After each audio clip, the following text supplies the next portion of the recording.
Welcome to the green room. Oh, that's my cue. That's your cue. It's my cue, people. It's not. There it is. I can delete this one. My cat. My cat. I have to be on better behavior from now on. Not that I'm not on good behavior on the show, but I Did you get called out for something? I had a student make mention of an activity we did in class today and wondered if it was going to be on like an activity podcast. I thought it was like an activity that we did on the podcast that got mentioned, and I was like, whoa. So, no, sorry, go ahead. No. Yeah, no, it's all good. So the other way around. Well, I mean, I shouldn't be surprised the cat's out of the bag on the podcast to the school, because I put it in my bio for the website at Lawrence Tech. Okay. Whereas last year it was not in my bio. Now it is in my bio. So it's what do they call quiet advertising? No, so it's more like my attempts at trying to get you out of your shell. And now I'm advertising. Yeah, and realizing that maybe it's time to mention the podcast to people. Talk about it. Yeah. There's a thing called social media, right? Oh my God. There is such a land exists. Yes. Yep. Oh, don't tell me that. Yeah, I'm working on it. I'm a little busy. I apologize. Do you ever get the social media block where you're like, is that even worth posting? Oh, yeah. And then I think the answer is probably just yes. And just. Well, I thought you were talking about me reading somebody else's and going, is that really worth posting? No. It's more like me. Like being judgy. I thought you were talking about the being judgy. Well, everyone's judgy. Yeah, everyone's judgy. So that's a given. That's although we don't judge too harshly on this podcast. Absolutely not. But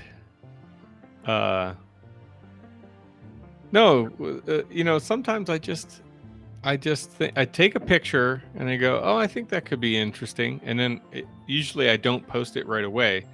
It's kind of like the editing process. So I sit on it for a little bit, and then I go, well, is it still really worth posting? And I often don't post it, and then I think I should have. So if I were to do that and go back to all the unposted things, I would probably have a very robust social media presence. So what you're saying is you've been thinking about it. I think it, but I don't do it. Okay. Well, it's funny because I saw somebody who I know was giving some advice on one of the social media platforms. I don't think it was unsolicited advice. It was like somebody actually was like asking the question, and they were like trying to be helpful. And they're kind of an OG social media person as well. But I think the thing to think about, and I had sort of been thinking about that a little bit myself, especially with our sort of discussions about threads and, trying to, and I've started to use it, obviously. Right. But I think what it reminded me of, though, was when Twitter did, suddenly burst on the scene. And it was very, very clear and evident to me and to many, many others that, oh, wow, this is a really unique platform. And it was, and I think it was also sort of like, could be really unique for our industry. And I think there was a lot of curiosity, at least on my part, and others who I talked to about it at the time, was what is this going to mean for marketing departments, in architecture? What is this going to mean for schools of architecture? What is this going to mean for people who are, suddenly interested in architects or architecture, or quietly are interested in it, but maybe haven't, dove into a project yet, kind of on the potential client side or the public side. They just appreciate architecture, right? And this is what year? You got So this is like 07, 08. Oh, wow. Right? Even farther back than I thought. Okay, yeah. And so at that time when this is sort of happening, and Twitter was launched at South by Southwest. In which year? Because I can't remember. Like 07, I think. The same time. Okay. Yeah. So, it gets launched, and that's interesting. And I kind of quickly, I mean, I might have the years off by like a year or two. Maybe it might be a little bit older, but I don't think much. But I quickly got an account, and but just, I don't know if I was talking to somebody or I had read it, but I was already starting to do that. I got an account and just sort of sat there, and I would get on the platform and I just kind of would like look at stuff, like because at that point you could get into the Twitter stream and you didn't necessarily have to be following, Oh, right. It was kind of like news. A little bit, Or, and unsolicited advice also. I mean, yeah. And so you could kind of, kind of check in on information because it's just sort of, it's there. But I think the thing that and I'm just a long-winded story, but that's fine. I'm very intrigued. Keep going. But what it made me realize was, okay, I'm interested in this. I'm sort of intrigued by it. I'm sort of seeing, like others, this could be something. This could become something, right? No one knew what it could become or what changes it could sort of elicit. But I clearly didn't know, and no one did. No one knew how it was going to work, right? And then it started to manifest all these. I always refer to them as the subreddit kind of, but it's like it manifested all these different ways of speaking, and there was sort of intricacies within the way you could, tweet, retweet, hashtag, kind of follow, there was certain quick keys that sort of created certain things, and sort of some things would happen. You're like, why did that happen that way? But it was a way of looking at conversation, right? And looking at and processing information. And it took a little bit, because none of us were on it all the time, but when we would dip in and kind of look at it like, oh, I'm not sure I understand. And then clearly some people were spending a lot of time trying to figure this thing out. Mm-hmm. At some point, though, you know enough to be dangerous, and at some point you go, I have to actually, become a creator. I have to become part of the conversation. Yeah, I have to participate. And not just as a passive listener, but as an active, person in the conversation to a degree. And I'm glad I did. And I think that's sort of I had sort of the same kind of realization with Threads, was like, okay, I've looked at it enough. I could recognize kind of what was going on with it. I still am super skeptical that it's going to last, to be quite honest. But because what it reminds me of is the earliest days of Twitter. Oh, there's a lot of, for lack of a better term, mannerisms that are kind of happening right now that remind me of those earliest days of Twitter. Yeah. And some people are on there like, why the hell are you talking about that? Like, why are you sharing that? Like, why are you creating a conversation around that topic, or whatever? And that was a lot of Twitter early days too. Social media early days. Like, oh, look what I'm having for lunch. It's like no one cares. But I think that, amidst all that, garbage and noise, is there are some smaller communities starting to develop, and some threads of information, and making contacts with people who share a subject area that you might like, and I think that's always been the thing. I'm a bit of an information junkie, right? News junkie. We've talked about that. So And then, as architects, we're architecture junkies, art and architecture junkies. We love that stuff. And you're trying to consume that information. And I think that the beauty of what our conversations oftentimes are is that we haven't lost the passion for that. And try and, when we find ourselves lacking in the time in doing that, kind of architecture and art junkie thing, we kind of almost shake ourselves, back to it, and sometimes through the podcast. So I'm glad we do this. I have to remind myself of, that love of, discovery, of art and architecture, and sort of those rabbit holes of things, and going to explore, or just digitally explore, subjects and, architects I'm not as familiar with, or, places I'd like to go visit. Topics I want to learn more about. So I think that's always been sort of a thing. And I look at the media platforms that way. There's a whole lot of garbage on there. There's a whole lot of danger on there. There's a whole lot of hate on there, and, a variety of other things too. But, I think that at the same time, there's ways to navigate some of that, for the good. I mean, there's a lot of interesting people I've met through it. I will say. Yeah. Well, yeah. So thanks for the pep talk. Yeah, that's my pep talk for you, buddy. I do. We joined. Well, when we joined the Young Architects Forum for AIA,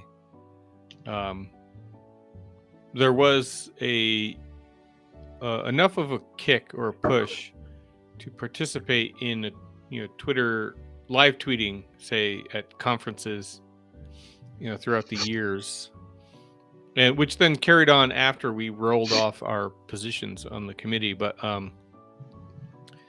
that the idea, I guess, it was presented probably very similarly to what you just said, and so then it was a little less friction, and because I signed up for Twitter probably right before, or during our tenure. I think it was still a little bit before. I might not have done anything with it, but it was later than you, but before the YAF. Anyway, long story short, I definitely understood the connectivity and a certain aspect or value of those live tweets, which they still do. I guess we can't call them tweets anymore, but because it's not Twitter. But like even at the last conference, so that would be 10 plus years later, we were seeing posts, although it might have been Instagram too now, so I can't remember. Anywho, the hashtag is a very interesting tool. Anyways, sort of, I don't want to go down the technological side streets of things like hashtags, but we do mention it in our intro. So, or you mentioned it. Well, in the sense that I don't think I need to re-explain like what the point of those are. No, well, but it's funny though. I mean, but it's funny you say that though, and it's I don't think anybody doesn't necessarily know what one is, but I don't think that everybody sort of always has seen the value of them, and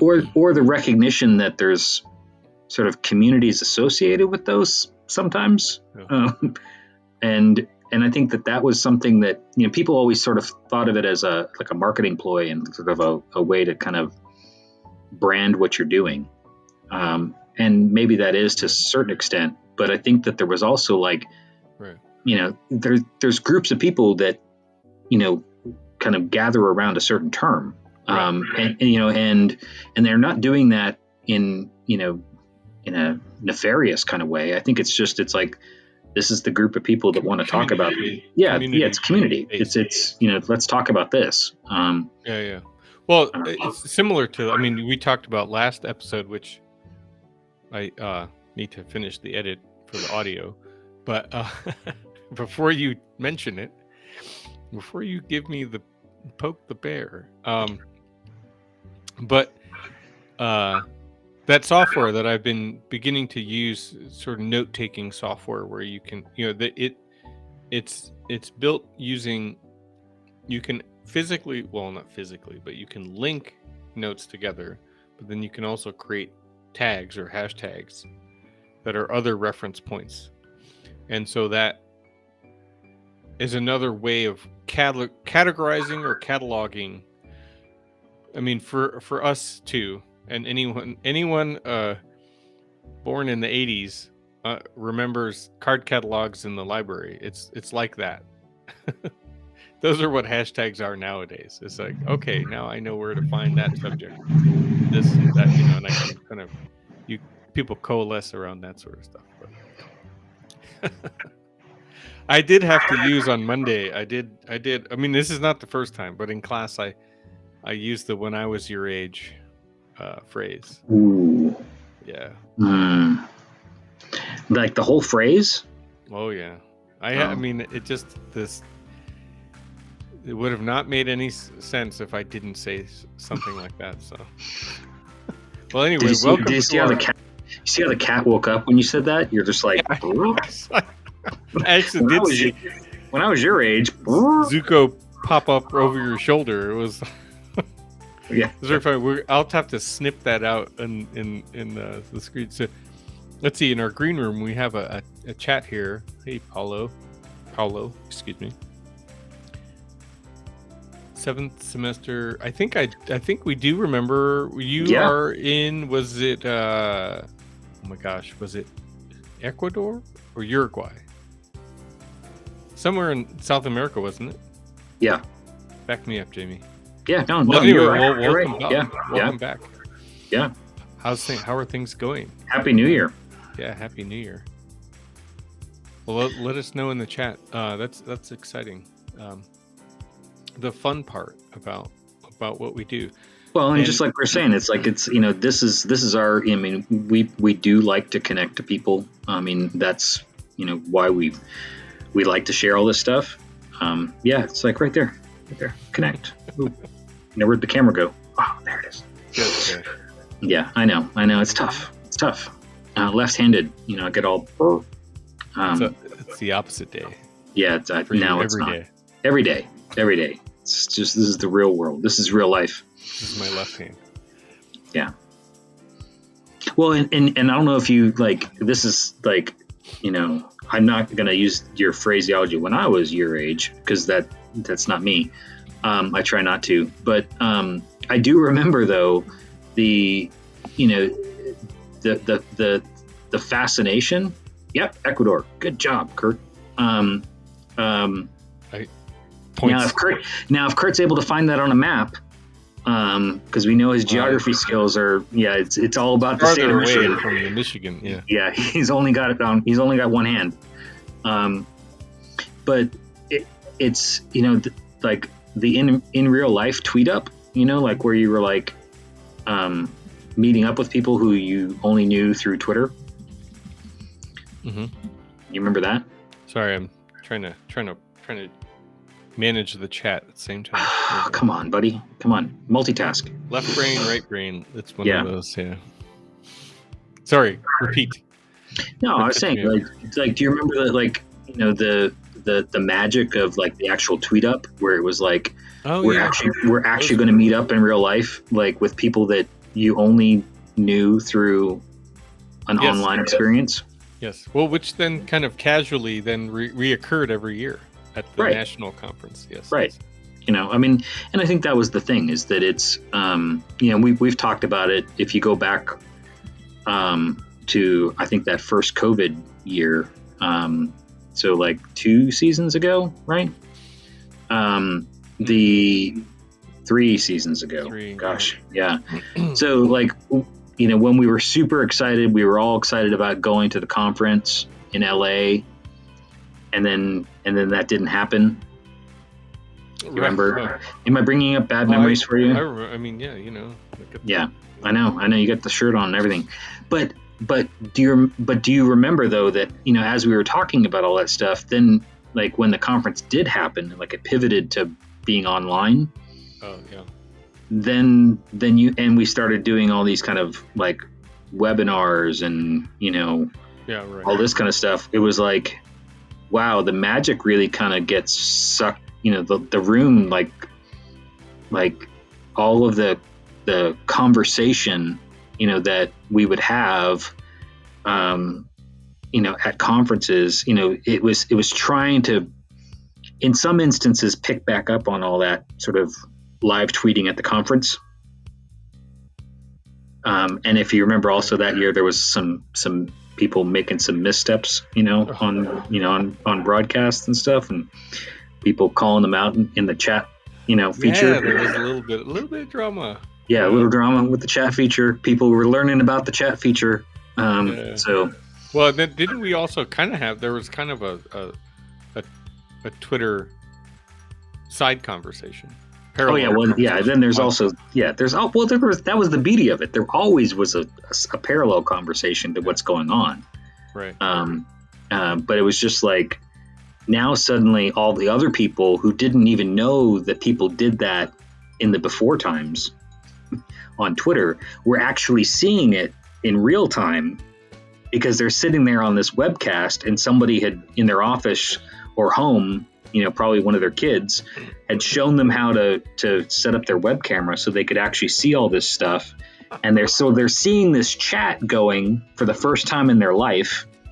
And they're like, whoa, what the hell are they talking about? Because there's this whole other conversation, and some of these people seem to know each other, and they're talking about all this stuff. And then the keynote speakers over here doing their thing too. And yeah, you remember that? I feel like it could have been definitely harnessed for more interactivity.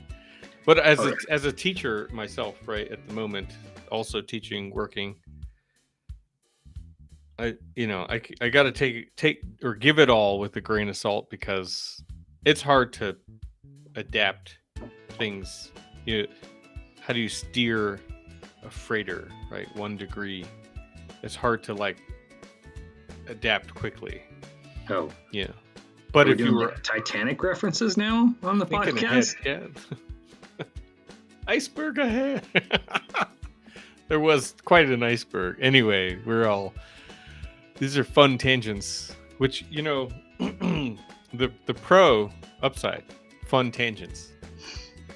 It's not a con, but it makes did the music did you change the music to pick up as you were going from like the con to the pro?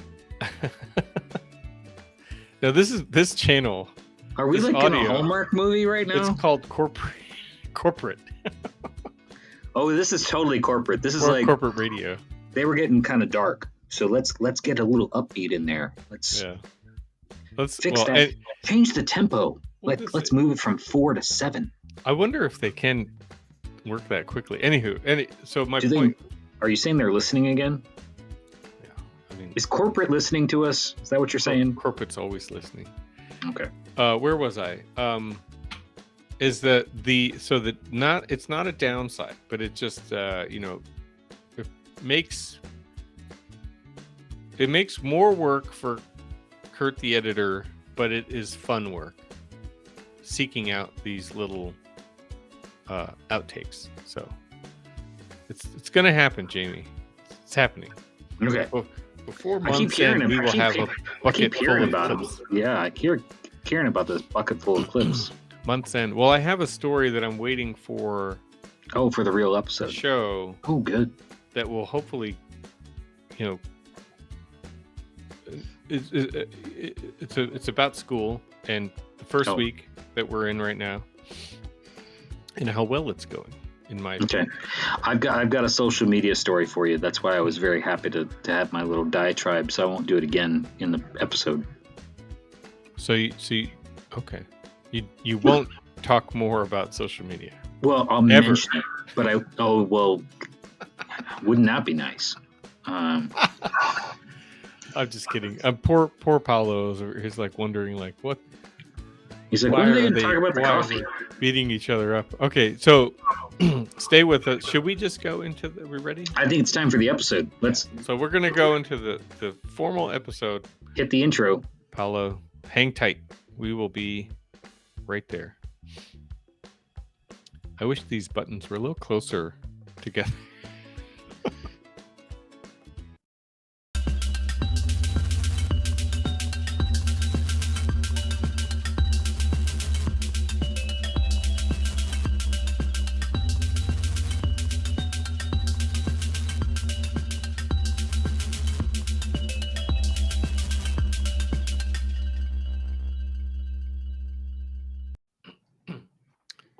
Hey, Jamie. Welcome to the show. Welcome to the show. We got the numbers right. We got the prompter on the bottom. This is we're like a well-oiled machine today. I'm on a heater, as they would say, on a heater. Like, are we doing the baseball subreddit right now? Is that? I thought that's more of a Vegas thing. Is it? Yeah, maybe. I thought it was like they do that for pitchers. The heater. Well, the heater is fastball. Right. But I thought it was also sort of a reference to maybe not. Well, it could be. Okay. I haven't. I can't. I can't honestly tell you the last time I watched any baseball. Which they changed the rules, right? I did learn that the beginning of last season. I mean, this is American predominant. Well, actually, I shouldn't say that. South. We have our friend joining us on the chat from South America. What?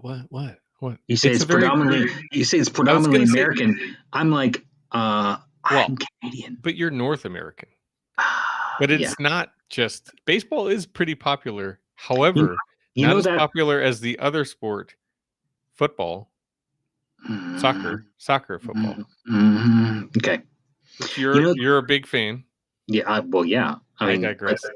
But I'm just going to say I will say, most Canadians do not, they're pretty diplomatic, by and large. It's a gross generalization, but it's usually pretty accurate. Well, I mean, you're allowed to speak for the entire country. I'm going to totally do that from Austin, Texas. Well, it's in the blood. Yeah. But one thing that will rile up Canadians is when there is sort of these American, kind of generalizations about, well, it is North America. It's all, it's just kind of, I mean, lumping you in, and they kind of lump everybody in and sort of like take the continent as if it's the country. And it's like, is it really? No, it's not. So just to be clear. Well, we lost a couple of watchers and listeners, and all that. I thought it was like we were going to get into you were going to show us the map on your hand again. So I can't fit the entire world on. Only Michigan fits, and it still takes two hands. But oh goodness. Yeah. So anyway, one thing. Before we forget, is we need to talk about coffee. Yes. We actually did forget in working on my edit on the last one. We did forget to talk about coffee. Well, we did mention it, but we didn't mention what we were having because we just got kind of on a roll. We were pretty excited. But I brought my prop because I want to encourage you to try this one. And give me your honest opinion. Is it local? Texas local? I don't think so. No, Iowa. Well, the caucuses are next week. Oh goodness. Not that I want to take this into the political. No, but I think there's also going to be like a snowstorm, or there is a snowstorm, or whatever. It's going to be 0 degrees, and yeah. Anywho, well, they better be drinking some of this stuff because this is keep you awake. I'm kind of a quiet fan of this now. I'm just pretty happy about it. Yeah, I will. Chocolate, blueberry, and honey notes, and I will say that it really does sort of strike me as more of a medium roast, but there's a little bit of a tang to it, which I kind of like. Is But that not. the blueberry?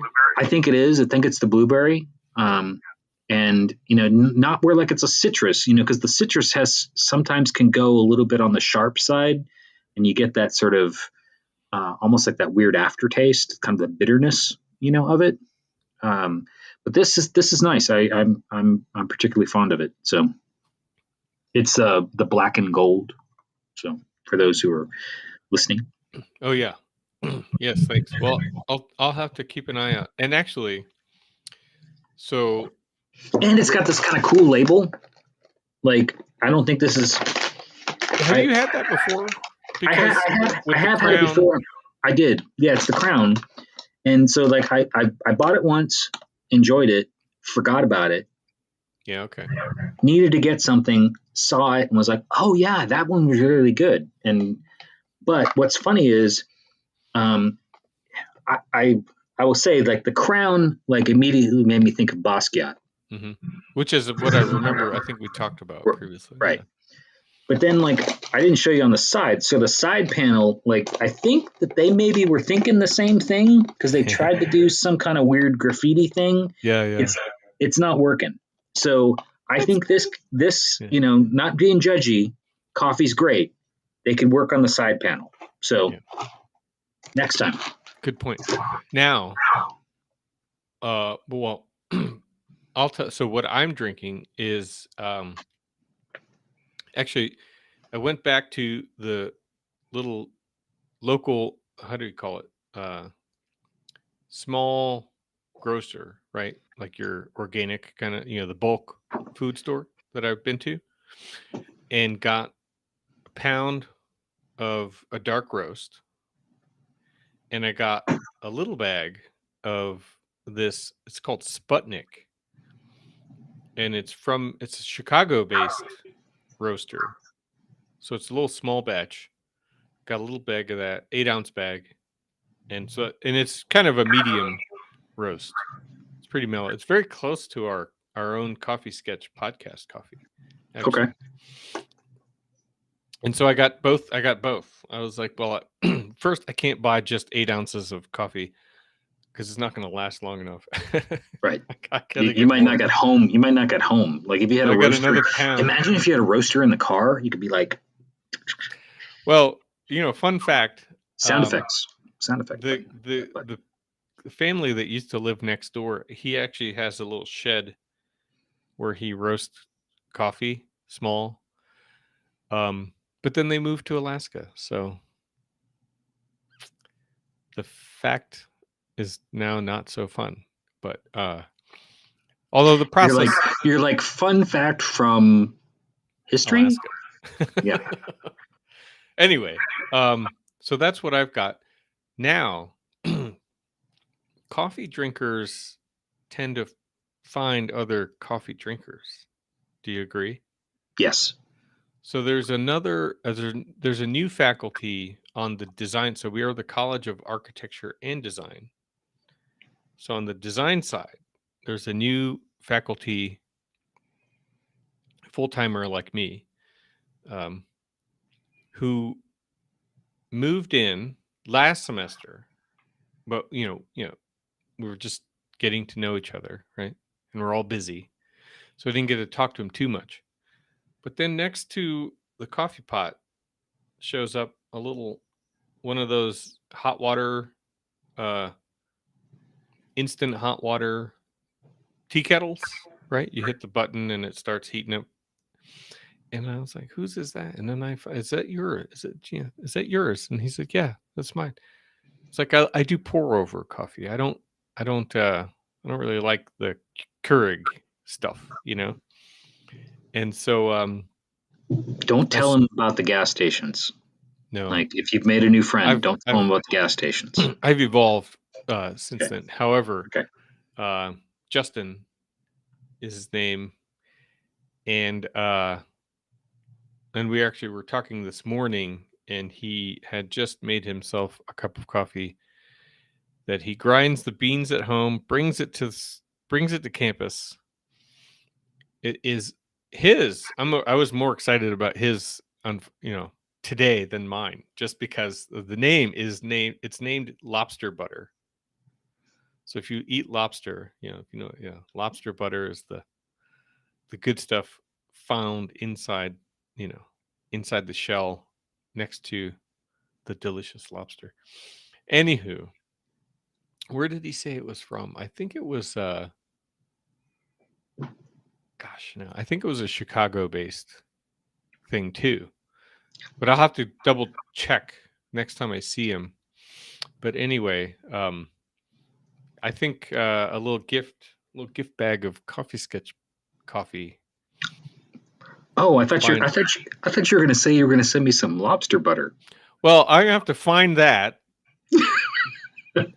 So then story B is I did promise you Light Bright from Rootless, our friends in Flint.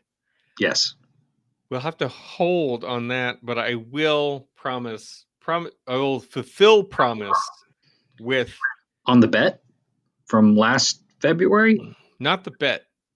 Well, let's just call that Christmas and New Year's all into one. Okay. The Rootless folks are going to start small batching. Ooh. What, like one-offs? That's fun. Which I heard the first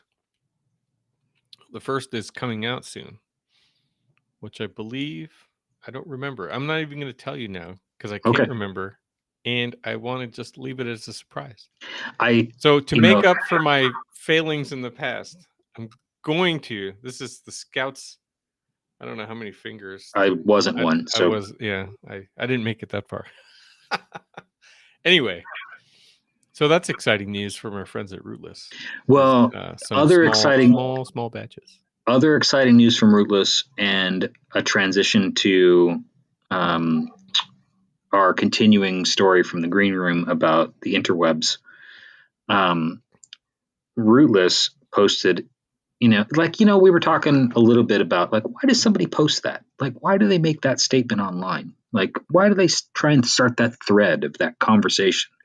But I have to say, whoever's managing the Rootless account, like, they hit a home run today with their one line. Because I love when somebody gets a really good one-liner in, where it's not disparaging on anybody. It's just super clever and super timely. So not to take anything away from Kurt's planning out his photographs for Instagram that he never ever posts. This would be the situation where, do you know what a Stanley Cup is? Well, are you talking about the actual Stanley Cup or this mug thing that people are getting into? Okay, so I did get corrected last year because someone said, they were telling me a story about some marketing thing that they were doing for their organization of folk, and they were very excited that they had gotten some custom Stanley Cups for people. And I was like, did you just say Stanley Cups, like plural? Like, am I not hearing you right? They're when like, I was your age. Yeah. No. And they're like, are you stupid? They're like, don't you know what this is? And I was like, I don't know what the hell you're talking about. And and they really thought I was playing dumb. They thought I was just being completely ignorant.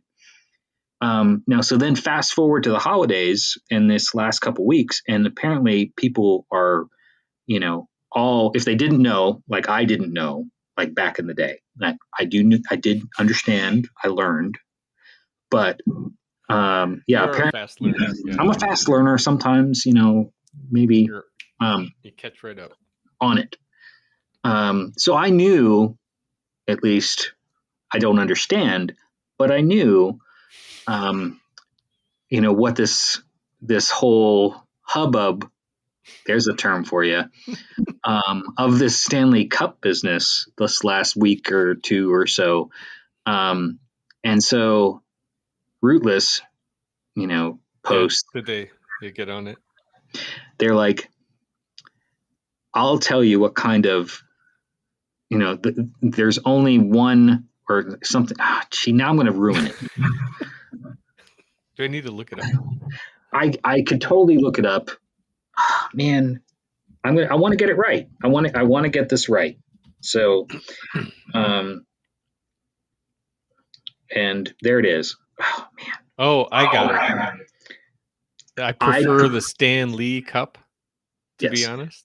Yes. Or a Stan. That's hilarious. Yes.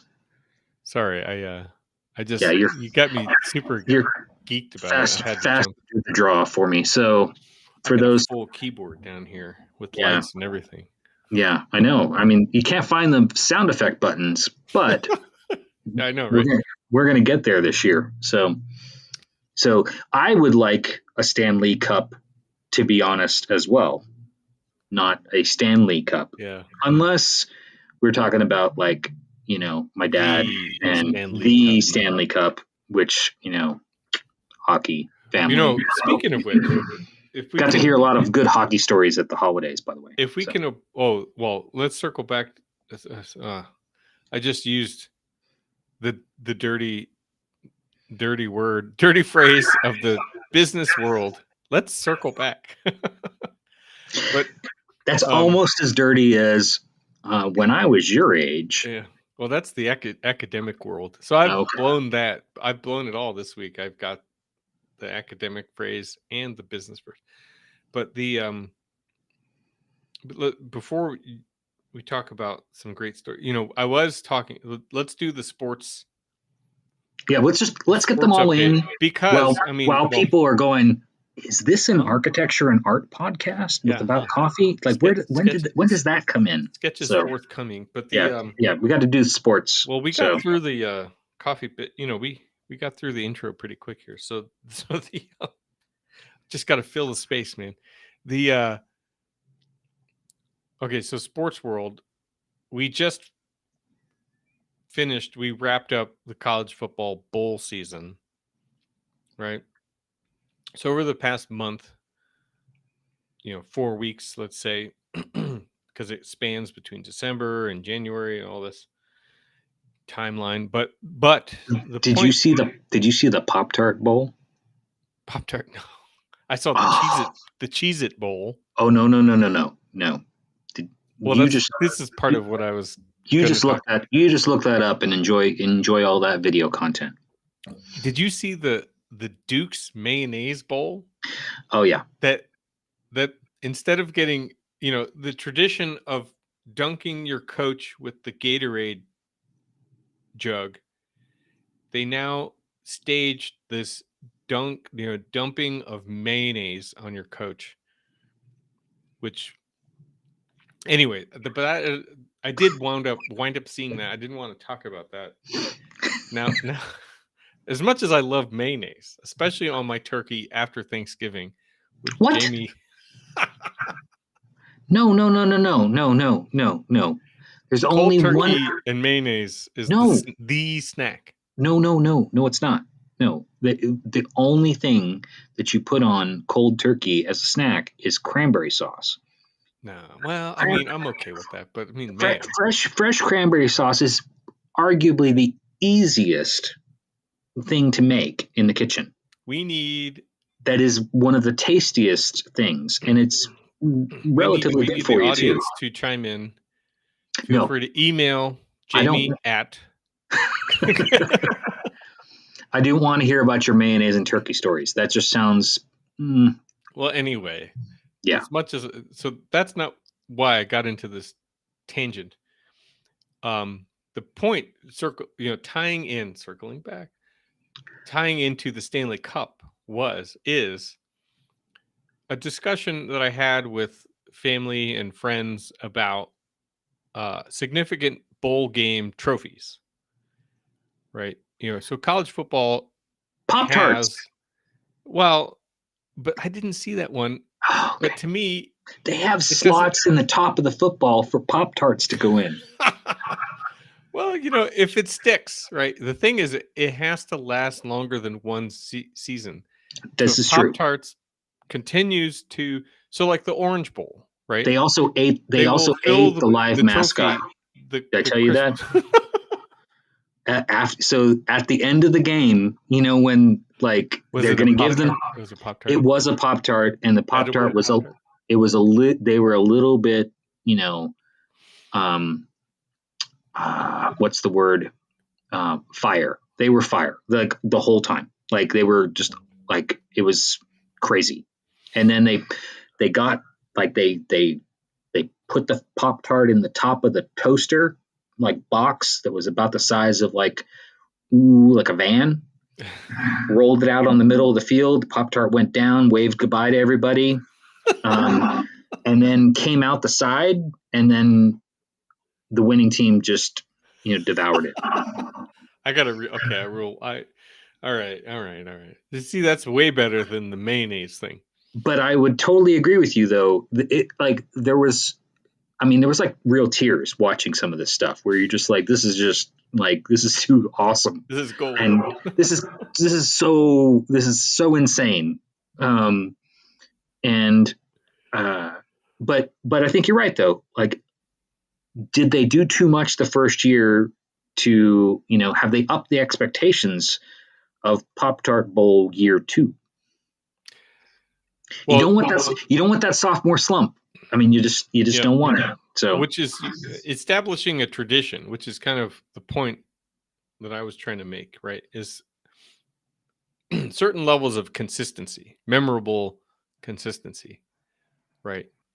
So, the old AP trophy, Associated Press trophy, was quite attractive, right? Because it was this crystal football perched on top of this big, walnut stained wooden plinth. I mean, it had a nice effect to it. I mean, and then this crystal, you could pick it up off of the thing. The Orange Bowl, right, is a nice glass bowl, and they fill it with oranges. It's kind of cool, in my opinion. And then there's a lot of other, like the rivalry trophies and things like that, but more so the bowl game. So then now we don't really have as much tradition. The national championship trophy to me is a little boring, because it's this sort of extrusion, and it's a football, American football. It does though? Come off the base. Yeah, it pops off the base, and like they can lift it up and stuff. But and so anyway, so then it always comes back to, I think the consensus amongst me and the family here in Michigan is, I see where you're going. I like this. Stanley Cup is the best trophy of all sports ever, because, and from the architect's standpoint, it's a marry of form and function, right? Because you can engrave all the names of all the players of the winning team, and then when they run out of room, they just add another ring, and it just gets even bigger and more substantial. How can you? That is fantastic. Like the perfect marriage of form and function. It is. And it's a beautiful trophy. It does get abused by the winning team, because each player gets one day with it. Yeah, but that's cool. That's another cool tradition too. There needs to be, like, there's probably is a book about that. I mean, all the crazy things that trophy has seen. Could you imagine it from the trophy's perspective? Like written, like fiction, like written from the trophy's perspective of like all the things that it's seen in its life. That'd be like a tell-all book. When it got bored because it was in the Detroit Red Wings trophy case for so long, so many years. But no, the rings that Kurt's talking about, though, it is pretty remarkable. I mean, and all of those, when they do come off, over time as they get filled up, they put them in the National Hockey Hall of Fame. Yeah, and the cool part is that it's probably the only trophy that each player will actually get recognized, versus the team name, and then there's other MVP trophies and things like that. But I think that's cool too. Every person participating in that team's year his name will get applied to it.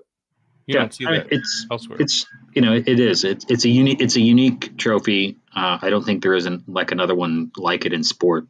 And the Hockey Hall of Fame is quite a fun experience if you get the chance to go and see it. Where is it based? Toronto. Okay. Danielle and I have Toronto on the to-do list. We haven't yet been. We only have flown through Toronto. Never actually spent time there, so I wanna. It's on the list.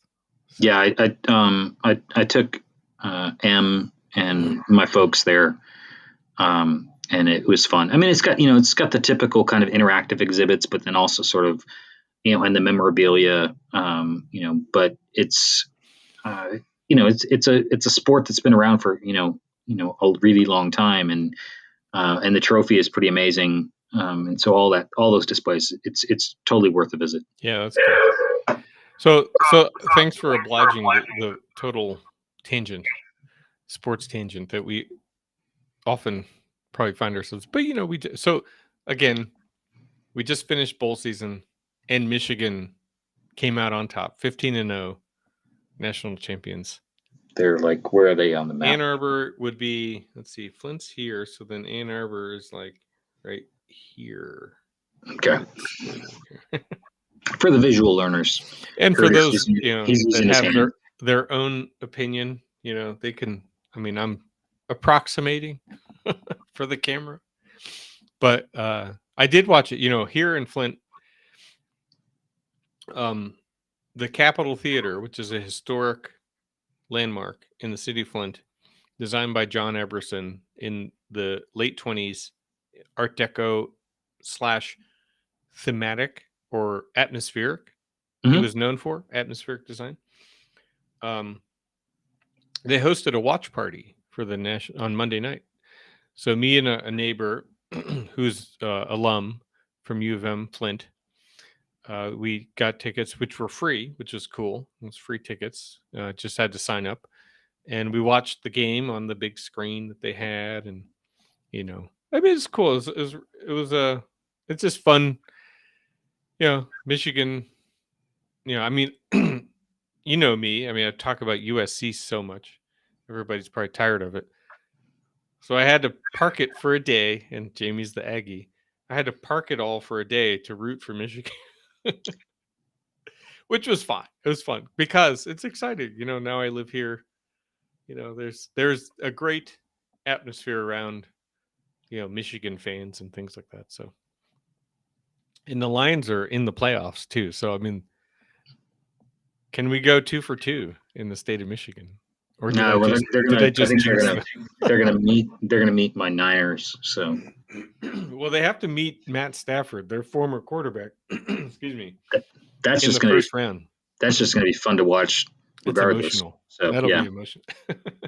Anyway, we should probably segue back into the main topic, which is some sketches. And actually, we didn't actually talk about a particular sketch to talk about. So this is where Kurt's curation skills come into play.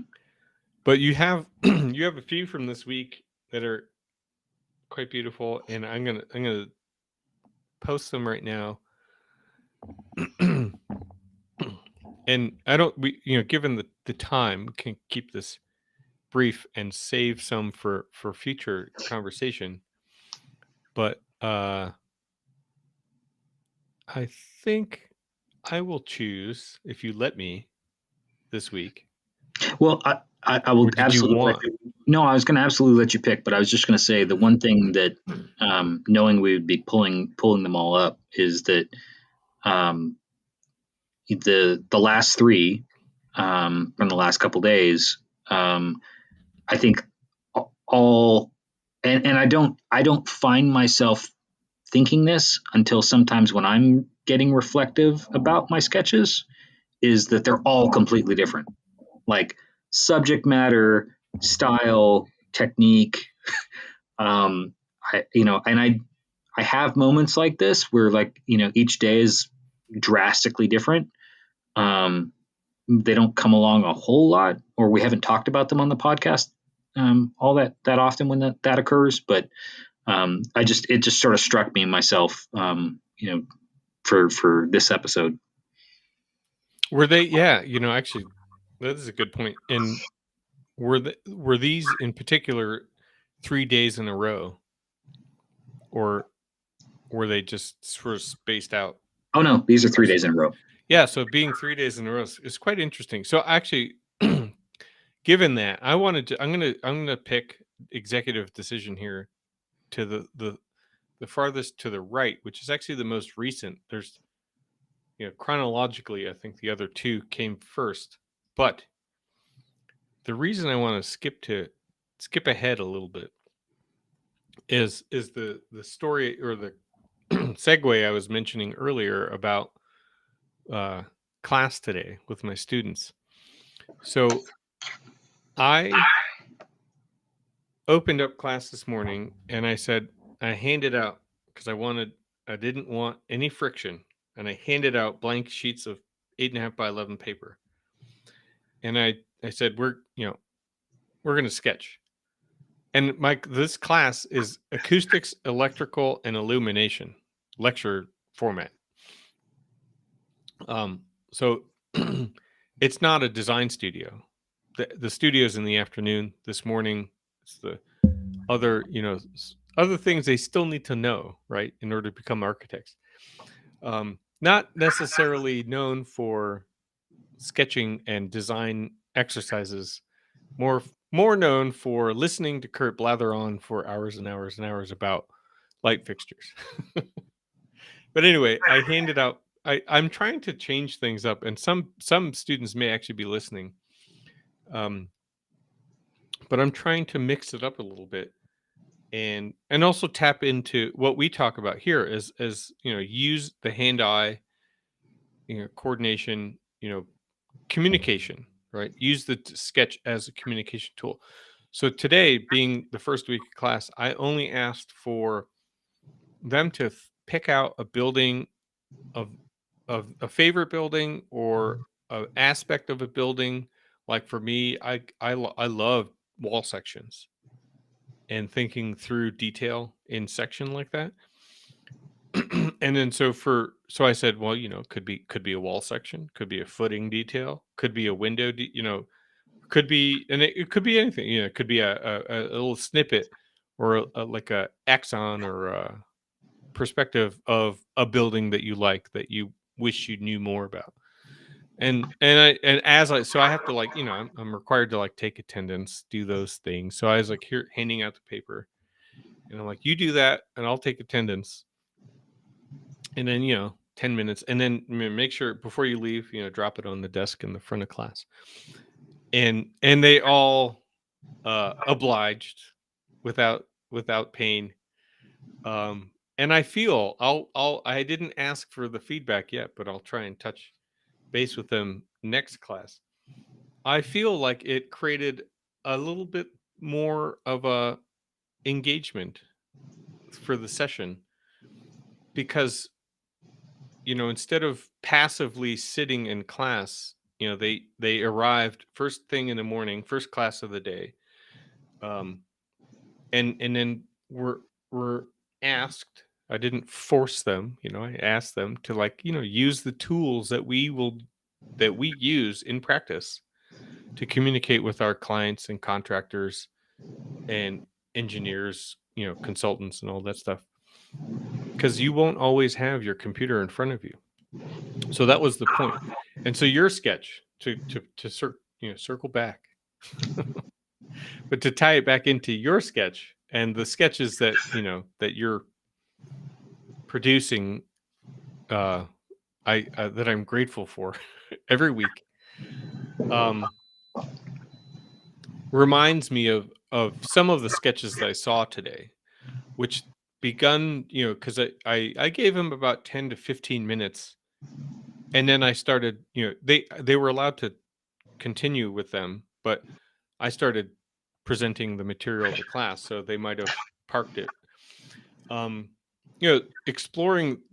There were a lot of great sketches. I still have to look through the whole stack, but a lot of interesting explorations of even like your sketch, multiple views, which I was super impressed with.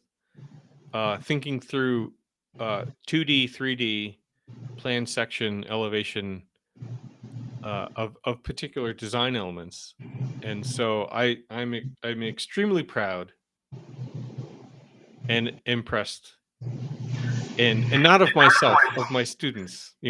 Production, and their flexibility in sort of meeting me in this sort of new thing, because I've actually taught most of these students last semester in another lecture class and in a design studio, so I know a lot of them very well.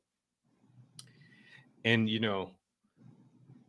they probably got used to like, oh, Kurt's gonna do this or that, and then I try and throw them a little curveball. Yeah, I mean, a willingness to jump in, in those kinds of settings when you sort of, um, create a prompt in a sense where you're asking them to step outside their comfort zone, but at the same time, providing them a net, where it's, you're not necessarily trying to, walk them out on the plank and push them off, to fend for themselves into something that's super scary and, and potentially doing something that they're not necessarily comfortable with their skill set or, whatever is going on kind of idea. But I think that that's the whole thing is once somebody realizes, no, you're being genuine, you're being honest, this is an opportunity for exploration of material and opportunity. Then yeah, if they kind of lean into it and do it, they themselves are probably surprised by the results that they came up with. Because they weren't expecting to do it when they walked into that classroom. And that's sort of the beauty of it. I've told you about the minute you said, "Oh, I passed out all this paper," I got all excited. I mean, I was just, I could imagine, the energy in the room, a little nervous energy too. Because when I've told you about the times that I've done my coffee sketch walking tour at our Texas State architecture convention. And part of it there is, look, there I'm these are other architects. They're there for a whole conference, and fortunately it's at the very it's always at the very beginning of the conference, so it's a nice way to kind of get started. But even in that moment, you've got folks there who varying skill levels and varying levels of confidence with their own drawing abilities, and some maybe just haven't done it in a long time, but they've signed up. They're there because they want to do it. But even in the fact that they're there, you also kind of want to take them out of their comfort zone just a little bit. And it's not, to be, mischievous. It's more about when you put somebody in that kind of a situation and say, no, I really want you to trust yourself to try and do this. And I'm going to give you some tools and some parameters that you weren't necessarily expecting. So, acknowledging it, but kind of still creating an environment where they're comfortable enough to do it. At the end of it, they're usually very surprised by the results, and usually very positive. And so, what I would do is I would give them all like, a Conte crayon or something like that. So it'd be something like this. And they would be like, wait a minute, I want to use my favorite, pen or pencil. And it's like, we'll get to that. You're still going to do all that. But I want you to do this because I want everybody to feel the same kind of, initial,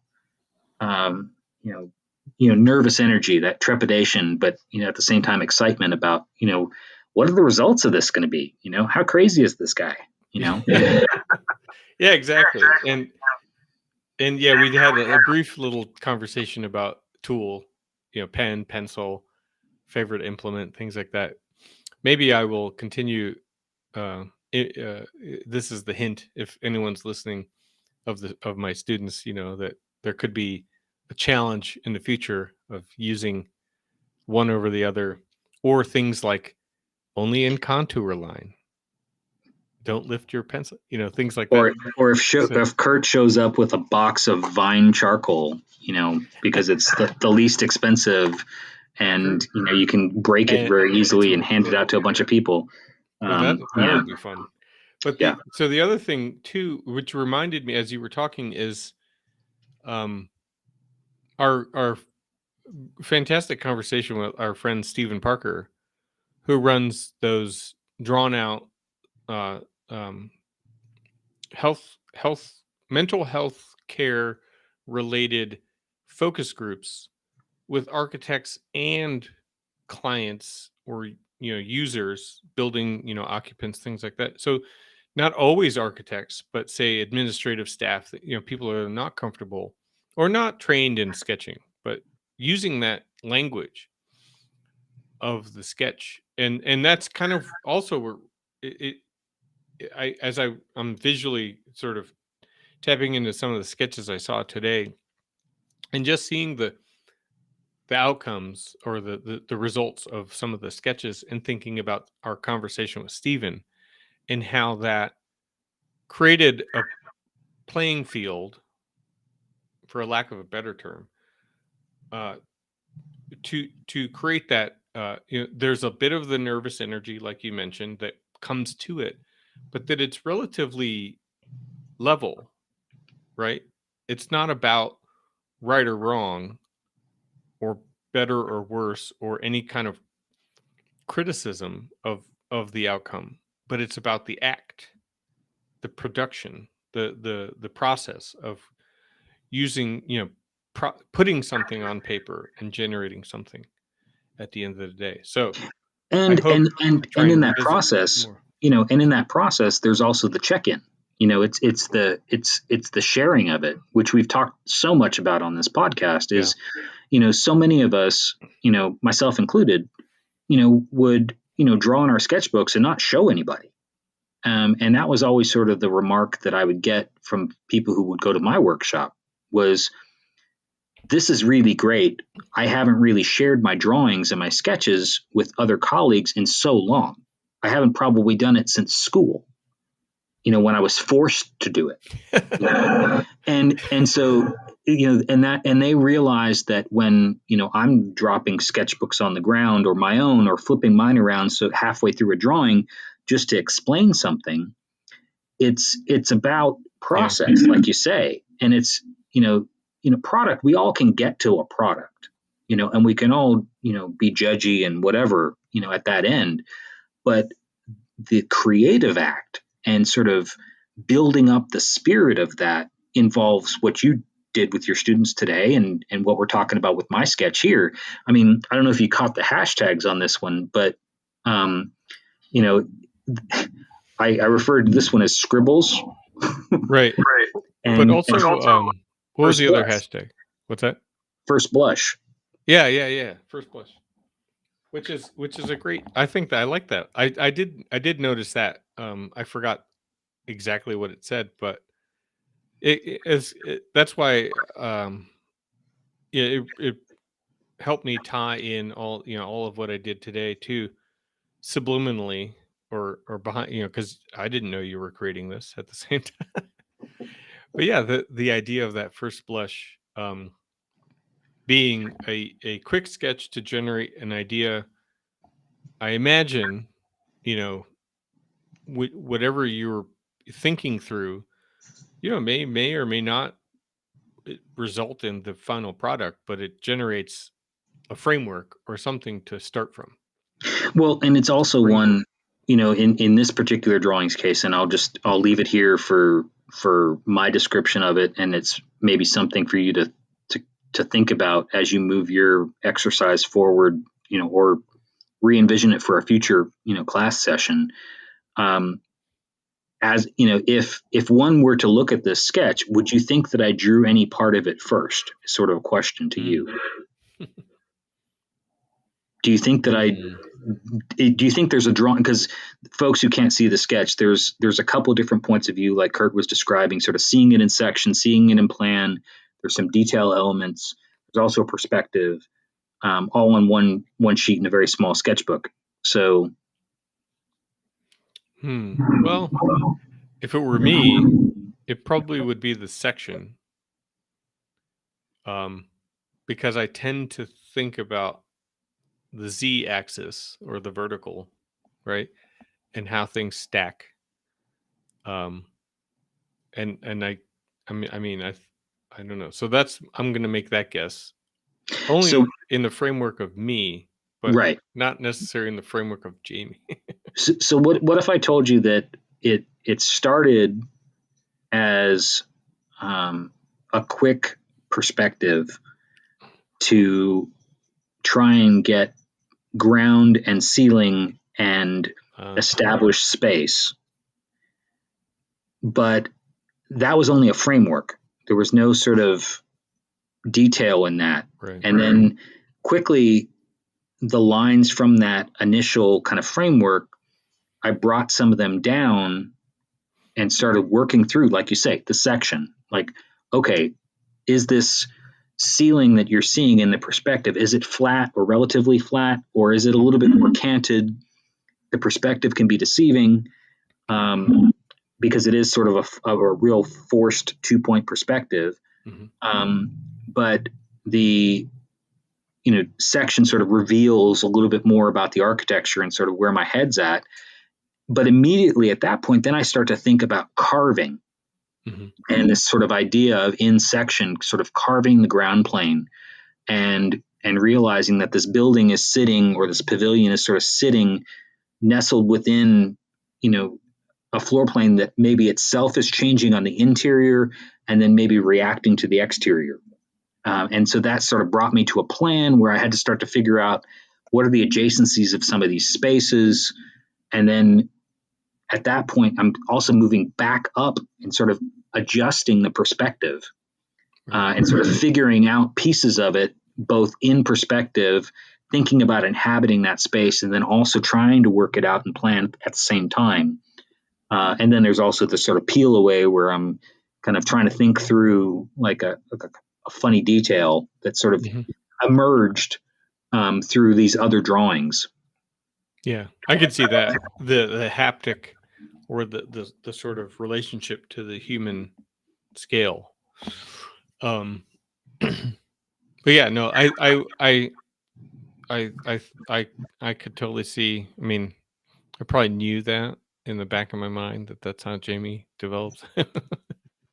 But yeah, no, I think that's a great example or explanation of this sketch in particular as a diagnostic tool or some sort of idea generating workflow, and the end result of just a sketch is not something that can be handed to a contractor for construction, but it will lead to the placement of certain geometries, materials, space creating things. And yeah, that's exactly. And also the how things sort of meet the ground plane is a good one that you mentioned. Is um the ground's really never flat, right? There's always some amount of slope or tapering. And how do you sort of it could be minimal, 6 inches to a foot in a lot of cases, but that's still you know a significant amount of, if you were physically walking, right? You can't just ignore 6 inches or 12 inches of vertical rise, right? So how do No, I you mean, from an attempt? accessibility point of view, I mean, that's part of our profession. Yeah. I mean, that's it becomes innate, hopefully, where we're trying to create environments for everybody, kind of a universal access and universal design kind of mode. But like you say, the terrain also should influence the architecture, should influence the design in a very kind of positive way. I would say it reminds me, and sort of a quote that I would leave my commentary on is from Glenn Murcutt. He likes to design buildings that sit lightly on the land. Yeah. I mean, yeah, that's a fantastic approach. And reference point, because some people might also be the opposite. I like my buildings to smash into the landscape or something. I mean, To yeah, be dramatic. this isn't our dystopian episode, but yeah. Well, yeah. So maybe I'm taking the hint that we have tied this into a pretty bow and can head into the closing. But yeah, no, thanks. Um, thanks for the sketch. As I don't want to. I don't want you to ever think that I assume they're going to show up. I never assume. However, I'm always appreciative of the exploration, and it'll be fun if we can save the other two for the next episode and beyond. Given that going back to the original explanation of how different the three are over the span of 3 days, and it could be something that I could. Sorry, now I've got entangled in my own headphone cord. The yes, I do. Well, one thing to recap is I got to sort of digest the sketches that my students made, because I started to see some themes even quickly this morning, or not themes, but say commonalities of things, which are fantastic, just in a subliminal or sort of first blush of its own. And then I want to like kind of celebrate them too a little bit. So that's why I gave them the paper, and I sort of created a bit of a framework or a format to it without being too rigorous. Anyway, so I want to maybe this will be fun, at least for this course of the semester, is like in tandem with some of the sketches that you're creating, is that they could sort of feed off of each other as a thought experiment with the process itself, right? Some things that we may have, I'm not gonna, it's not negative, but we may have sort of taken for granted over the course of 5 years now into 6 years, like some bits of conversation about the process or the technical aspects, right? And maybe it'll be not that it has to be anything that it shouldn't, but yeah. Anyway, I think it sort of, to me, it dovetails the enjoyment I have for the podcast and this aspect of teaching are starting to maybe come together a little bit tighter, right? Well, This sharing of information. we've always said that we approach this as sort of folks who like to share. To you know it is about sharing that passion and experience, and I think that that's something that we haven't lost, but finding new ways to do it. Maybe there is a method to Kurt's madness, and yeah, this one was a fun one. Thanks. Thanks.